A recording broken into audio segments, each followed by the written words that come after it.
जहां अपेक्षाएं बहुत होती हैं। लोग तुम्हें हमेशा वैसे नहीं समझेंगे जैसे तुम हो, और यह ठीक भी है।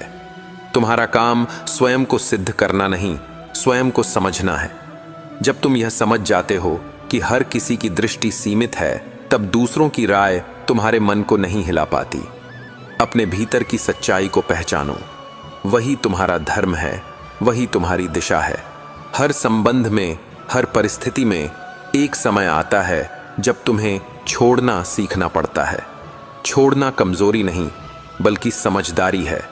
कुछ चीजें तुम्हारे जीवन में केवल सिखाने आती हैं, ठहरने नहीं।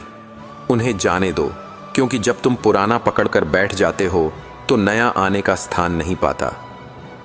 गीता कहती है, जो गया वह अच्छा था, जो आ रहा है वह और अच्छा होगा। इस विश्वास के साथ जियो और जीवन में कुछ भी खोने का भय नहीं रहेगा। जब तक तुम्हारे भीतर क्यों मैं पाए का प्रश्न रहेगा, तब तक शांति संभव नहीं।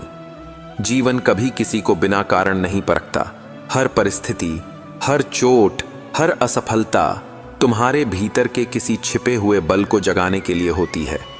जब तुम यह स्वीकार कर लेते हो कि सब कुछ किसी कारण से हो रहा है, तब दुख भी तुम्हारे लिए मार्गदर्शक बन जाता है। यही वह दृष्टि है जो साधारण इंसान को असाधारण बनाती है।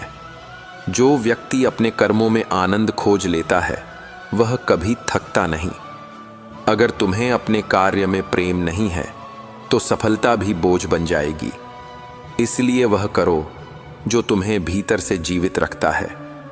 गीता कहती है, कर्मयोगी वह है जो कर्म में ही ध्यान देखता है।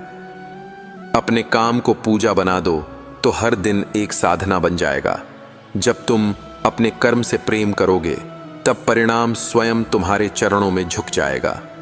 श्री कृष्ण कहते हैं, सबसे बड़ी जीत किसी और पर नहीं, अपने मन पर होती है। यदि तुम क्रोध पर, लालच पर और ईर्ष्या पर विजय पा सकते हो, तो तुम संसार के किसी भी युद्ध को जीत सकते हो। आत्मविजय सबसे महान विजय है, क्योंकि उसी में संपूर्ण स्वतंत्रता छिपी है। जब तुम अपने भीतर के अंधकार को पहचान लेते हो, तब तुम्हारा प्रकाश किसी भी बाहरी दिए से अधिक उज्जवल हो जाता है। यही है गीता का सार। अपना युद्ध स्वयं लड़ो, क्योंकि जीत तुम्हारे भीतर ही छिपी है। जीवन का असली मूल्य तब समझ में आता है जब आप यह महसूस करते हैं कि हर परिस्थिति आपके लिए एक अवसर लेकर आई है, न कि बाधा। जो व्यक्ति इसे अवसर के रूप में देखता है, वही असली विजेता है।